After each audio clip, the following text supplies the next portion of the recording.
आपको पूरा रिकैप बताना चाहती हूँ। मैं दिखा देती हूँ आपको कि इस बुक के बारे में, क्योंकि बहुत बड़ा ब्रेक है तो इस बुक के बारे में थोड़ा-सा मैं बता देती हूँ आपको। शेयर करती हूँ एक पीडीएफ।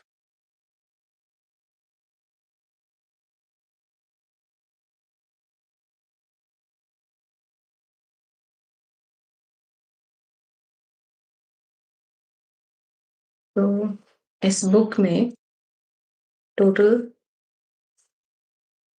8 चैप्टर्स हैं, है ना? 8 चैप्टर्स। हमने शुरू किया था प्री बर्थ प्लानिंग से। एग्ज़ैक्टली प्री बर्थ प्लानिंग होती क्या है और वो हम क्यों सीख रहे हैं इसके बारे में, और वो किस कंडीशंस में हम लोग देख सकते हैं या फिर किस सिचुएशन में लोग प्री बर्थ प्लानिंग करते हैं।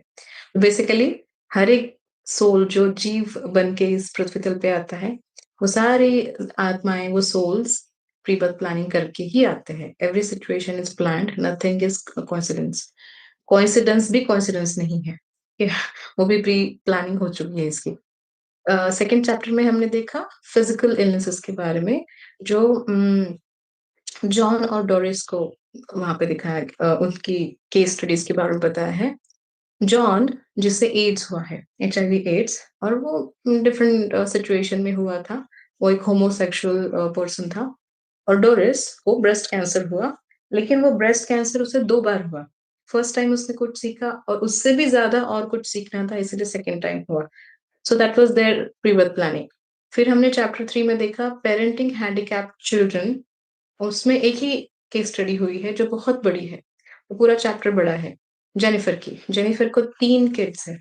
उसमें से 2 किड्स ऑटिस्टिक हैं, एक सीवियरली ऑटिज्म जिसको हुआ है, और एक माइल्ड लेवल पे ऑटिज्म है। और एक सेरा नाम की डॉटर है जो बहुत का नॉर्मल है, कंप्लीट नॉर्मल है वो एक्चुअली। तो उसने ये सिचुएशन क्यों जीवन में प्लान की, उसे क्या लर्निंग करनी थी, बच्चों को क्या लर्निंग करनी थी, ये सब हमने इस चैप्टर में देखा। चैप्टर नंबर 4 जो हम अभी देख रहे थे, जो अधूरा रह गया था, वो है deafness and blindness. Deafness, Penelope की स्टोरी हमने देखी कि पेनेलोप के मॉम, जो लास्ट इनकारनेशन की मॉम एंड डैड थे, डैड नहीं एक्चुअली, मॉम और मॉम के बॉयफ्रेंड, उनमें इतना झगड़ा होता था कि जिसके कारण उस बॉयफ्रेंड ने पेनेलोप के मॉम को, उस जन्म के मॉम को मार डाला। और पेनेलोप जब 3 साल की थी, वो सिर्फ सुन पा रही थी, ये चीजें देख नहीं पा रही थी। तो उसने नेक्स्ट इनकारनेशन डेफनेस के साथ जीने के लिए प्लान किया। ब्लाइंडनेस, अभी हम ब्लाइंडनेस अगर देखें, यहाँ बॉब की स्टोरी बताई गई है। ये बहुत ही अनयूजुअल स्टोरी है, इसे हम अभी देखेंगे।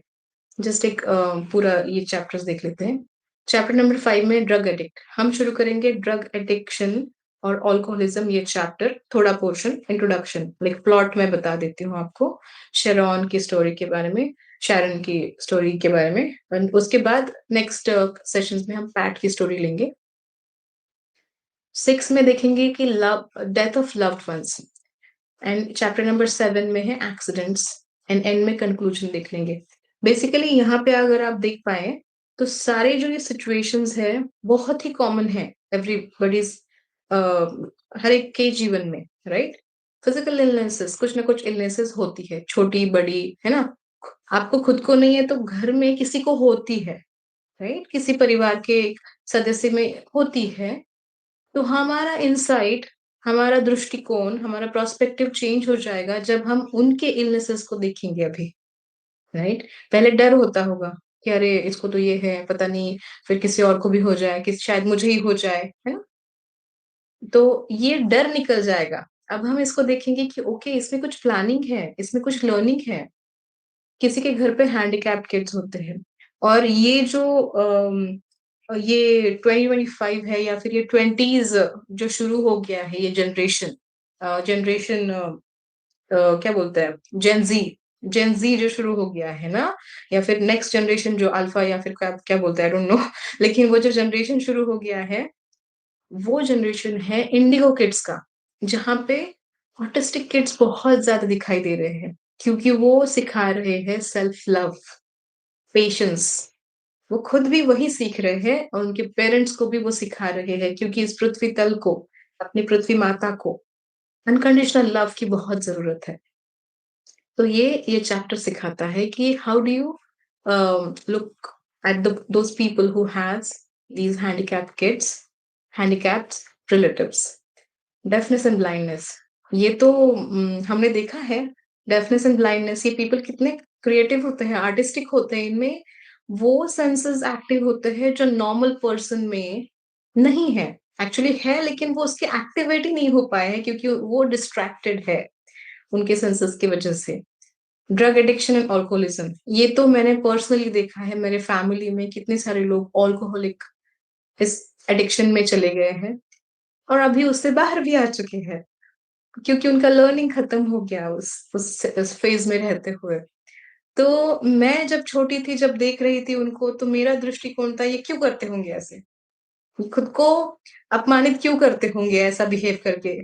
सच talented people, brilliant people, but drug, sorry, ये अल्कोहल एडिक्शन उनको एक डिसरिस्पेक्टफुल स्टेज में लेके जाता है जहाँ पे लोग उनको कुछ भी बोल रहे हैं। So I was always confuse and I had this question mark कि ऐसा क्यों करते होंगे लोग, इतने विद्वान हैं, ब्रिलियंट है। तो ये चैप्टर पढ़ के मुझे समझ में आता है कि क्यों, क्यों, राइट, क्यों। फिर डेथ ऑफ लव्ड वंस, इस पूरे जगत में ऐसा कोई नहीं है जिसने अपने प्यारे दोस्त, एक रिलेटिव को खोया होगा। उसकी यादें अभी भी उनके मन में होती है। तो वो सिचुएशन हमारे सबके जीवन में क्यों आती है, what is the reason behind it, इस चैप्टर से हम देख लेंगे। देन एक्सीडेंट्स, ये जो सॉरी, रॉबर्ट शॉस बोलते हैं एक्सीडेंट्स, कुछ एक्सीडेंट्स होते ही नहीं है क्योंकि प्री बर्थ प्लानिंग है, सब कुछ प्लान्ड है। बट स्टिल ह्यूमन बीइंग के लिए एक्सीडेंट्स होते हैं और उस एक्सीडेंट के भी बहुत बड़े बड़े रीजंस हैं। तो ये हम देख लेंगे जब ये उस चैप्टर तक हम पहुंचेंगे। बेसिकली हमारा जो ये लर्निंग जो प्रोसेस है ना, आगे बढ़ता जा रहा है। आज हम देखेंगे बॉब की स्टोरी, जहाँ पे हम ब्लाइंडनेस के बारे में देख रहे थे। इस ब्लाइंडनेस के चैप्टर में हमने अब तक देखा कि बॉब एक ऐसा पर्सन है जो जिसने प्लान तो नहीं किया था ब्लाइंडनेस, लेकिन जब वो बहुत बेबी था, प्रीमेच्योर बेबी था, 3 महीने पहले उसने जन्म लिया, 7वें मंथ में उसने, मतलब 7वें मंथ जो शुरू होता है तभी उसने कुछ जन्म लिया। ओके, जिसके कारण उसे इंक्यूबेटर में रखना पड़ा। ऐसे बच्चे, आप सभी को पता होगा कि ऐसे बच्चों को लिवर उनके या फिर कोई अदर ऑर्गन्स मैच्योर नहीं होते हैं, इसीलिए वो इंक्यूबेटर में होते हैं ताकि वो अच्छे से ब्रीथ कर पाए और खुद के ऑर्गन्स को डेवलप कर पाए। तो ये मात्र 2 पाउंड का एक छोटा सा बेबी, 2 पाउंड से भी बहुत कम वेट का वो बेबी बॉब जन्मा दिसंबर 1949 में। ठीक है, इसे इंक्यूबेटर में रखा गया, लेकिन इंक्यूबेटर के एक्सेस ऑक्सीजन की वजह से इनके आंखों की जो रेटिनास है ना, वो मल्टीप्लाई हो गए क्विकली और उनमें ब्लाइंडनेस आ गया। उनके आंखों के टिश्यूज ना, वो उसमें स्कार हो गया, उसमें लाइक ब्रूजेस हो गया, लाइक उसको जख्म हो गई। ओके, इसकी वजह से उनकी उनकी आंखें खराब होके ब्लाइंड हो गए वो। तो जब ये इनका प्री बर्थ प्लानिंग सुन रहे थे, ओके, तब उन्हें पता चला कि ये उन्होंने प्लान नहीं किया था। प्लानिंग उनका था, उनको सीखना था होमोसेक्सुअलिटी। ओके, लेकिन ये जैसे उनके प्लान में शिफ्ट आ गया, 180 डिग्री शिफ्ट आ गया, वो ब्लाइंड हो गए। Still he is gonna learn homosexuality, but being a blind person, जो एक बहुत बड़ा चैलेंज था।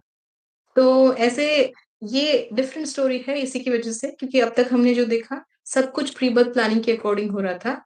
इसमें ये जो चेंज आया है आफ्टर बर्थ, वो है, और इसलिए क्योंकि उन्हें उन्हें जो कुछ भी सीखना था वो प्रोफाउंड लेवल पे, डीपर लेवल पे जाके वो सीख पाए, इसलिए। तो ये जब हुआ तब हमें पता चला इस स्टोरी से कि हायर सेल्फ्स जो होते हैं, हायर सेल्फ्स मतलब जो आपकी प्री बर्थ प्लानिंग में आपको गाइड करते हैं, ऐसे कहते हैं हायर सेल्फ जो पूर्णात्मा है वो एक्चुअली आपकी सोल के पेरेंट है, because they know when you have started this journey, when it is going to end, what will happen during the journey. So they are the higher selves. वो अगर कहें मेरे हायर सेल्फ कहाँ पे है, तो यहीं पे है। I don't know, I can not feel it, but the higher self is यहीं पे है मेरे आस-पास, जो मुझे गाइड कर रही है ये सेशन लेने के लिए, जो मैं कर नहीं पाऊँगी without my higher self's help. तो बॉब के हायर सेल्फ के पास एक प्लान बी था। प्लान ए चेंज हो गया, इसलिए प्लान बी वर्क होने लगा। उनके गोल्स सेम ही थे, उनको क्या सीखना है वो सेम ही रहा। बट उसमें ब्लाइंडनेस ऐड करके उनको वो प्रोफाउंडली डीपली वो सीखने के लिए हायर सेल्फ मदद करने लगे। तो फाइनली उन्होंने क्या सीखा हम देखते हैं। तो बॉब ने सीखा, मैं अभी समरी ही बता देती हूँ इसमें, क्योंकि हम आगे जा सकते हैं फिर। बॉब ने अपने इस डिफरेंट प्री बर्थ प्लानिंग के इस क्या बोल सकते हैं, इस जर्नी में, इस लाइफ टाइम की जर्नी में जो डिफरेंटली प्लान हुई थी, इसमें वो सीख पाए उनका पर्पस जो ऑलरेडी था, self discovery, self acceptance and self love. क्योंकि होमोसेक्सुअलिटी एक ऐसा एक टॉपिक है जहाँ पे लोग खुद को ही ब्लेम करने लगते हैं, गिल्ट उनमें आ जाता है कि मैं ऐसा वियर्ड क्यों हूँ, है ना? जो समलैंगिक रिलेशंस में होते हैं उनको लगता है कि मैं ऐसा वियर्ड क्यों हूँ, मैं नॉर्मल क्यों नहीं हूँ, वो खुद को एक्सेप्ट नहीं करते हैं। तो इसकी वजह से लोग भी उन्हें एक्सेप्ट नहीं कर पाते हैं। तो यहाँ पे बेसिकली बॉब को सीखना था self love, self acceptance, and ये सीखते-सीखते उन्हें सेल्फ डिस्कवरी भी करनी थी। तो ये 3 फोकस उनके थे उस लाइफ प्लान के। तो जो ओरिजिनल था, उसी के अकॉर्डिंग होमोसेक्सुअल वो बने। अ, वो हो रहा था टेम्परेरी मैरिज के थ्रू। उनकी शादी हुई लेकिन वो टेम्परेरी ही वो फेज़ में रहे, क्योंकि उन्हें तभी पता चला कि वो होमोसेक्सुअल हैं। तो इसलिए उनकी शादी बहुत सालों तक नहीं चल पाई, और इसी से उन्हें वो सेल्फ एक्सेप्टेंस एंड लव के बारे में पता चला, या फिर उस खुद के ही सेल्फ डिस्कवरी के बारे में पता चला। अनएक्सपेक्टेड ब्लाइंडनेस जो आया है उनको, उनके पास वो एडिशनल चैलेंज आया, जिससे वो वो ना एम्ब्रेस करने लगी ये चैलेंज को, क्योंकि उनको पता चला कि ब्लाइंडनेस की वजह से मैं इंसान को नहीं देख पा रहा हूँ, लेकिन मैं उनके इंटेंशंस को देख पा रहा हूँ। ओके, उनके विचारों को देख पा रहा हूँ। जो मैं अगर नॉर्मल जीवन जीता, तो शायद मुझे नहीं, मेरा ध्यान जाता कि इसने क्या कपड़े पहने हैं, इसका रंग क्या है, इसके फेशियल एक्सप्रेशंस क्या है। बट अभी ये बॉब बोल रहे हैं कि क्योंकि मैं ब्लाइंड हूँ, मुझे लगता है कि मेरा तो इस पर ध्यान जाता ही नहीं कि वो पर्सन दिख कैसे रहा है। मेरा ध्यान जाता है कि ये क्या और कैसे बोल रहा है। मैं उसके हार्ट को समझ पाता हूँ, इंसान को देख नहीं पाता हूँ, ऐसे उन्होंने कहा। तो ब्लाइंडनेस इज़ लाइक अपॉर्च्युनिटी है, ये ब्लेसिंग है, ऐसा उन्होंने कहा है। तो ब्लाइंडनेस तो उनके लिए एक चैलेंज से ज़्यादा एक ब्लेसिंग रही है।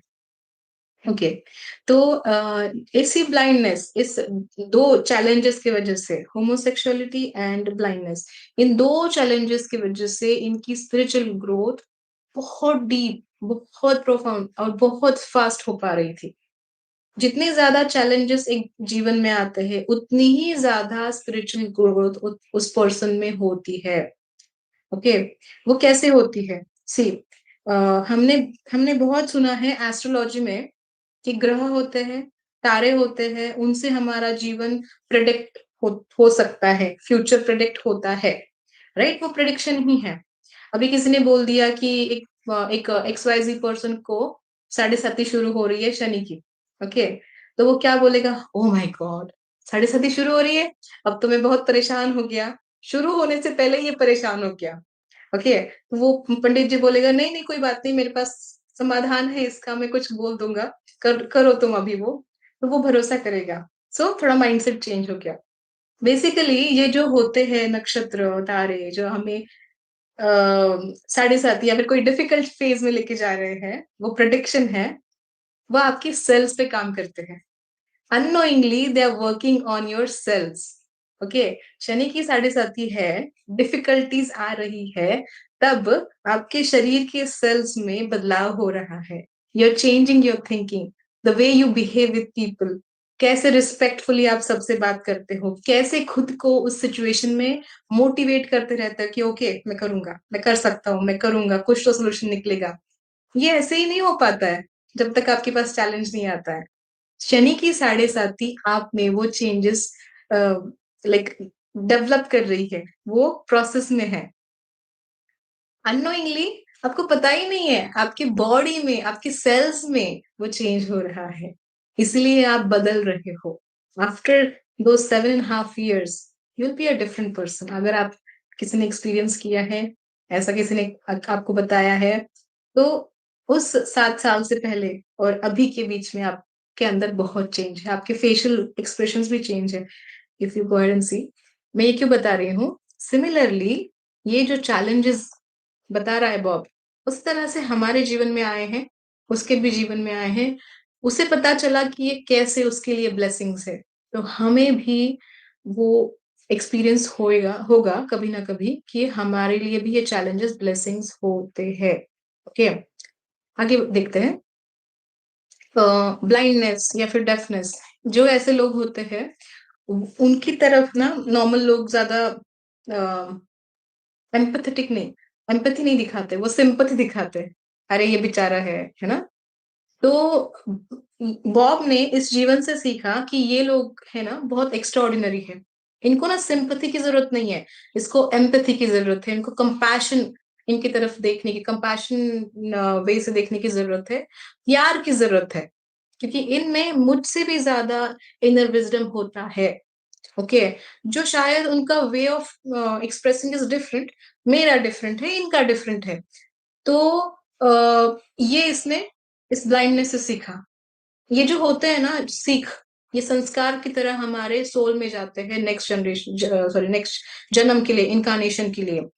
हमारे साथ भी वही हो रहा है मास्टर्स। हम अभी अगर ये पुस्तक सुन रहे हैं तो हमारे विचारों में जो बदलाव आ रहे हैं, अगर आप इसे बार बार सोचते रहोगे, मन में आता रहेगा, तो वो एक थॉट है ना, आपके जीवात्मा तक चला जाता है, आपकी ऊर्जा तक, उस ऊर्जा तक चला जाता है जिसे हम आत्मा कहते हैं। और वो बन जाता है आपकी परमानेंट मेमोरी आपके सबकॉन्शियस में। और वो परमानेंट मेमोरी एक संस्कार बन जाता है, हमारे शब्दों में वो संस्कार बनता है अगले जन्म के लिए। तो ये इसके साथ हुआ। इसने सीखा ब्लाइंडनेस या फिर कोई भी जो फिजिकल चैलेंज लेके आया है इस जीवन पे, उनके साथ सिंपैथी नहीं एम्पैथी के साथ काम करना है, क्योंकि उनका इनर विजडम बहुत बड़ा होता है। ओके, उनमें क्रिएटिविटी होती है। आगे बताते हैं कि बॉब ने इस जीवन में लर्निंग थ्रू ऑपोजिट्स, ये टर्म हमने पहले भी दूसरे चैप्टर्स में देखी है। कैसे? तो वो बोल रहे हैं कि इनका लाइफ प्लान कैसा था, उनको सेल्फ लव सीखना है, लेकिन वो पहले खुद से ही नफरत कर रहे थे। सो लर्निंग थ्रू ऑपोजिट्स, खुद से हेट करते करते उन्हें समझ में आ गया कि सेल्फ लव होता क्या है एग्जैक्टली, है ना। क्योंकि वो मैरिज जो उनकी हो गई थी उसके बाद उनको पता चला कि वो होमोसेक्सुअल है, और उनको उसके बाद उनका दिल टूटा, फिर जो कुछ भी हो गया लाइफ में, उससे उनको समझ में आ गया कि मुझे सेल्फ लव कैसे सीखना है, एग्जैक्टली होता क्या है। सो ही लर्न थ्रू ऑपोजिट्स। तो हम भी ऐसे ही करना होता है। कभी हम निराश होते हैं, निराशा में ही हमें पता चलता है कि एग्जैक्टली मेरा गोल क्या है जीवन के लिए, और मैं उसके लिए क्या कर सकता हूँ। That's the way we motivate ourselves. फिर उसको और क्या सीखना था। ओके, उसने बोला मैं जब ब्लाइंड था तब मेरा मेरा जो मैं कॉन्स्टेंटली एक बैरोमीटर था काइंडनेस का। मुझे कहीं पे भी कोई बात कर रहा है तो मुझे समझ में आता था कि ये कितना काइंड होके बात कर रहा है, इससे कैसे कनेक्शन मेरा हो सकता है, इसके हार्ट में एग्जैक्टली क्या उसके मोटिव्स है जो मुझसे बात कर रहा है, इसका क्या मतलब चाहिए मुझसे, और एग्जैक्टली कौन कंपैशन है यहाँ पे। तो वो सारा मैं बैरोमीटर की तरह काम कर रहा था, कॉन्स्टेंटली यहाँ यहाँ यहाँ यहाँ यहाँ, क्योंकि मेरी आंखें नहीं थी। फिर उसके खुद में इंट्यूशन पावर बढ़ गया, खुद की जो जेंटलनेस है वो बढ़ गई, और ट्रू सोल्स एसेंस उसने समझा। सो ये पूरी जर्नी उसने इस तरह से समराइज की है रॉबर्ट शॉज ने, कि उसने क्या क्या सीखा उस जीवन में। तो मास्टर्स हम भी यही करेंगे विथ ऑल दिस सेंसेस। ये जो हमारे कर्मेंद्रिय है जो बहुत अच्छे से काम कर रहे हैं, उसको हम अच्छे से इस्तेमाल भी करेंगे, क्योंकि हम इनर सेल्फ, हमारे सोल के पर्पस को, सोल का रियल एसेंस को समझना चाहते हैं। मैं बैंगलोर गई थी रिसेंटली, वहाँ पे 5 दिन का मैंने वर्कशॉप किया श्रेयांश डागा जी के साथ। उनका उनका एवरी ईयर होते ही है बहुत सारे वर्कशॉप्स वहाँ पे। तो मैं फर्स्ट टाइम गई थी किसी रिट्रीट में। इससे पहले मैंने रिट्रीट अटेंड नहीं किया। तो वहाँ पे मैं गई, तो मुझे ना पहले 2-3 दिन मेडिटेशन में मेरी बेटी दोनों बेटियाँ दिखाई देती थी। मैं उनसे बात कर रही हूँ, खेल रही हूँ, क्या-क्या कर रही हूँ। मेडिटेशन में विजन्स आ रहे हैं। यूजुअली मुझे विजन ज़्यादा आते नहीं हैं, लेकिन इस बार विजन आ रहे हैं और वो भी मेरी बेटियों के साथ। तो मैंने क्या समझा कि मैं ना बहुत मिस कर रही हूँ उनको, मैं बहुत अटैच्ड हूँ, इसलिए मुझे बार-बार विजन्स आ रहे हैं उनके। By the end of the retreat, 5th day, मुझे समझ में आ गया एक मैसेज के थ्रू, विजन में ही, कि तुम उनको मिस नहीं कर रही हो। तुम्हारा ये गलत विचार है एक्चुअली। तुम्हें ये समझना है कि तुम उनको छोड़ के काम नहीं कर सकती है आध्यात्मिकता का। तुम्हें उनको लेके करना है। वो तुम्हारे मास्टर्स हैं। वो तुम्हें इस स्पिरिचुअल ग्रोथ में मदद करने आए हैं।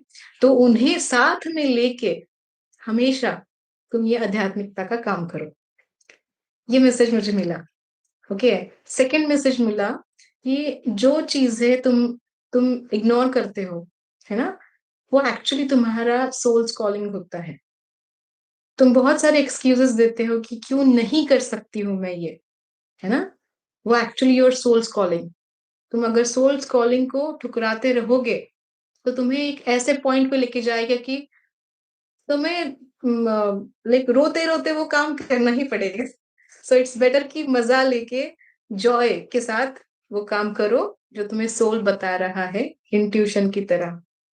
तो ये 2 चीज़ें मुझे समझ में आई वहाँ से। और मुझे लगता है कि बॉब के इस चैप्टर से भी वही बताया गया है कि understand your soul's true essence. समझिए, अगर कुछ इंट्यूशन आ रहा है, मुझे कुछ सीखने का मन हो रहा है, मुझे किसी को मदद करने की बहुत इच्छा है, लेकिन किसी कारण से मैं खुद को रोक रही हूँ। रोकिए मत।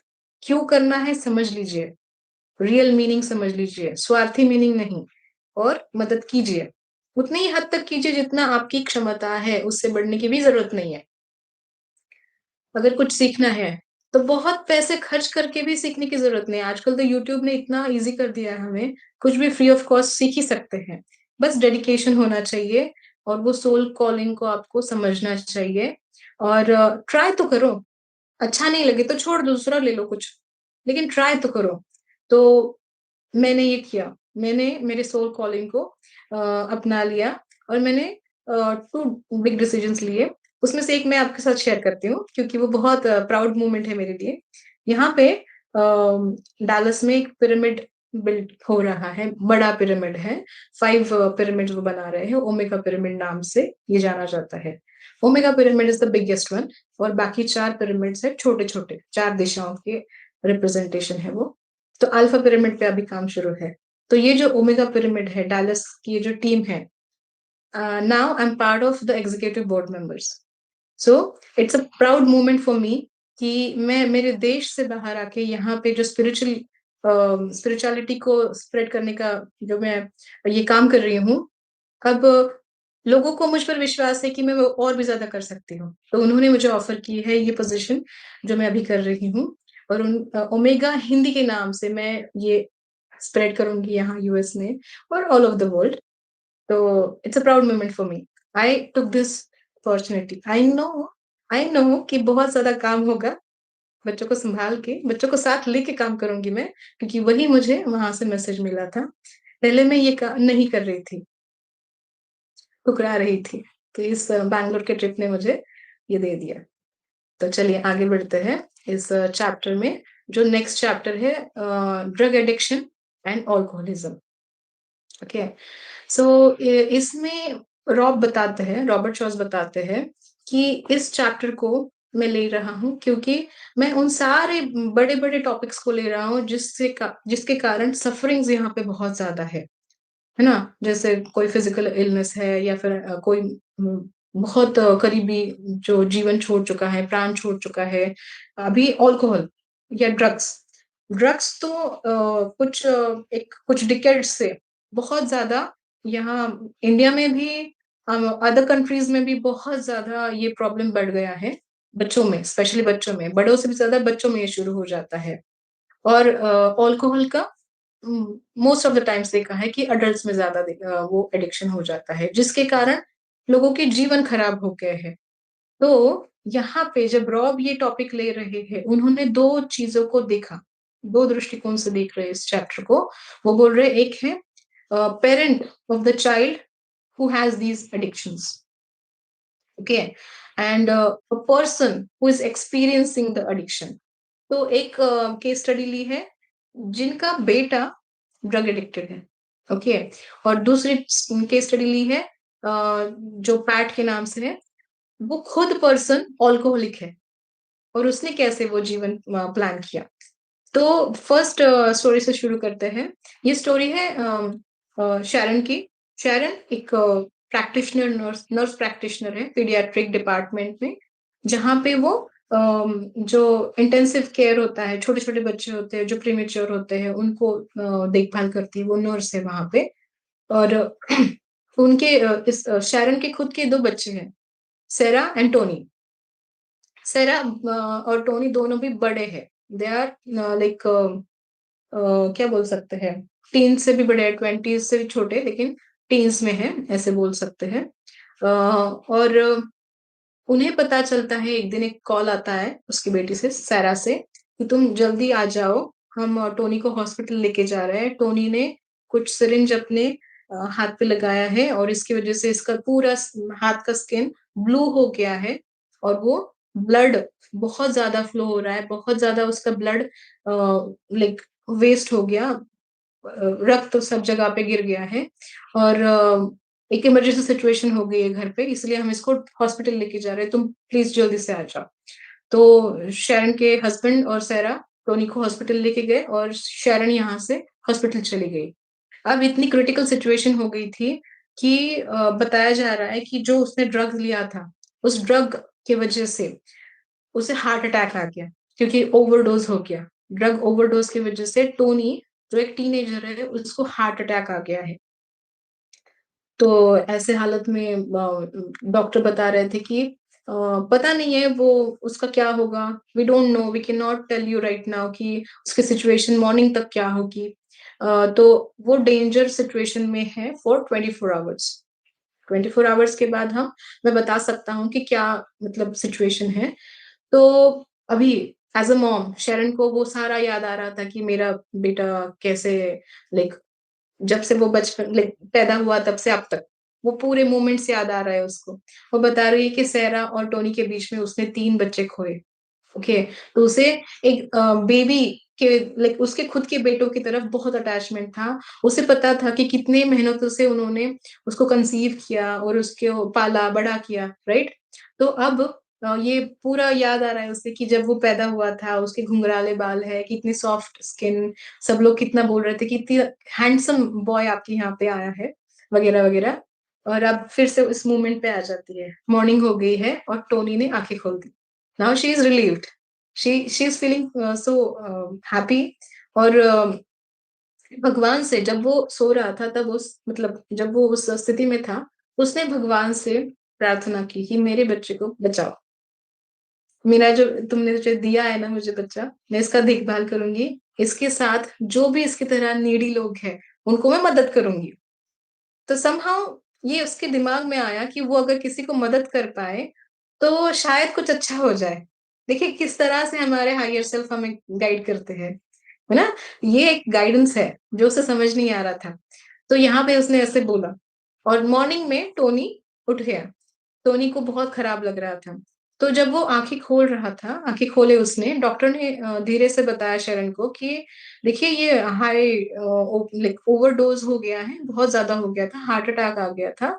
तो ये जो सिचुएशन है उसकी वज़ह से उसके ब्रेन पे थोड़ा-सा असर हो सकता है। सो पहले ही बता दिया डॉक्टर ने ऐसे। जब टोनी ने आँखें खोली, he started crying actually mom को देख के, क्योंकि उसे शर्म आ रही थी, उसे गिल्ट था कि मैंने क्या किया? मैंने ऐसे क्यों किया? तो मॉम ने समझ लिया, मॉम ने बोला, शरण ने बोला कि तुम सॉरी वगैरह मत बोलो, आई अंडरस्टैंड योर सिचुएशन अभी, मुझे समझ में आ रहा है क्या हुआ, कैसे हुआ, क्यों हुआ, तो कुछ भी मत बोलो, सब कुछ ठीक है, तुम भी ठीक हो जाओगे बहुत जल्दी। कुछ दिनों के बाद वो टोनी घर पे आ गया। अब शेरन ने डिसाइड किया कि ये एक्सीडेंट इतना बड़ा था, ये फर्स्ट टाइम उसका ओवरडोज हुआ है, लेकिन उसे पता था कि ड्रग एडिक्ट को है, थोड़ा-थोड़ा हो रहा है उसको। तो इसमें ये मर भी सकता था। तो मुझे अभी कुछ स्टेप्स लेने पड़ेंगे। तो इसने कुछ दिनों के बाद टोनी को रिहैब प्रोग्राम में डाल दिया। अब टोनी रिहैब सेंटर जा रहा था। जब वो रिहैब सेंटर में था, तब शैरन यहाँ पे रिसर्च करने लगी। ऐसे जो भी पेरेंट्स होते हैं, जिनके किड्स इस तरह से एडिक्टेड होते हैं, वो किस तरह से हैंडल करते हैं सिचुएशन। तब वो फेसबुक पे या फिर सोशल मीडिया के उस पे जो पेजेस बनते हैं, उस पर उन्होंने ज्वाइन किया, ग्रुप ज्वाइन किया और बातें करने लगे। अंडरस्टैंड हो करने लगी कि वो एग्जैक्टली कैसे हैंडल करना है चीजों को, राइट डिसीजन कैसे लेने हैं। साइमल्टेनियसली शैरन उसके बेटे टोनी के साथ पॉजिटिव टॉक्स कर रही थी। जैसे हम अभी बोलते हैं ना, अफर्मेशंस है, अच्छा बोलो अच्छा होगा। तो वो पॉजिटिव टॉक्स कर रही थी। हमेशा बोलती थी कि आज का दिन तुमने अच्छे से स्पेंड किया, तुमने राइट डिसीजंस लिए, आगे भी तुम राइट डिसीजंस लोगे। Take a day at a time, ऐसे ऐसे करके उसने अच्छे से उसको समझाया। तो जब इस पेज पे थी सोशल मीडिया के, तब उसे शरण को एक पर्सन मिला जिसका नाम था एडी, जो खुद ही एडिक्टेड था पहले, लेकिन रिहैब से और पॉजिटिव सेल्फ टॉक से उसने खुद को हील किया था। और वो इतना इतना इंस्पायरिंग पर्सन था, मोटिवेशनल पर्सन था। शरण और एडी के बीच में बहुत अच्छा बॉन्ड बन गया। अब शरण को लगता है कि एडी ऐसा पर्सन है जो मेरे बेटे को हेल्प कर सकता है। तो टोनी जो अभी शर्म के मारे बाहर नहीं निकल रहा है, थोड़ा डिप्रेस्ड है, फीलिंग लो, आइसोलेट हो गया सबसे, कहीं नहीं जा रहा है बाहर। वो बेडरूम में बैठा रहता था खुद के, वहीं पे खाना खाता था, टीवी देखता था, स्टडी करता था, बाहर नहीं आता था। जैसे नॉर्मल वो पहले था वैसे नहीं रहा वो। तो मॉम थोड़ी जो वरिड थी, उसने बोला कि एडी को जाओ तुम हेल्प करो प्लीज टोनी को। तो टोनी उसके साथ बात करने लगा।